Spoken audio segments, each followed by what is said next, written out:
സിഹിർ ചെയ്യുന്ന മന്ത്രവാദികളില്ലേ, ആ മന്ത്രവാദികളെ അടുത്തുപോയി സിഹിർ ചെയ്യിപ്പിക്കുന്നവരില്ലേ, അത്തരക്കാർക്ക് ശഅബാൻ 15-ാം രാവ് ഷാഫി ഇമാം പറഞ്ഞു ദുആക്ക് ഇജാബത്തുള്ള രാവ് നല്ലേ.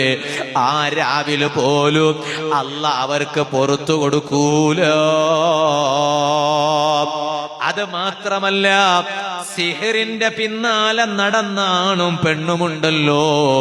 ഇപ്പൊ ചിലപ്പോൾ അവർ നിസ്കരിക്കുന്നവരായേക്കാം, അവരെ ഖുർആൻ ഓതുന്നവരായേക്കാം, പക്ഷേ മരിക്കുന്ന സമയത്ത് കലിമ ചൊല്ലാൻ അവരുടെ നാവ് അനങ്ങൂല. ഈമാനില്ലാതെ ചത്തുപോകും. ഇത് നൗഫൽ സഖാഫിയുടെ സ്റ്റേറ്റ്മെന്റ് അല്ല, ഇമാമിങ്ങൾ വളരെ ആധികാരികമായി കിതാബുകളിൽ രേഖപ്പെടുത്തിയതാണ് കേട്ടോ.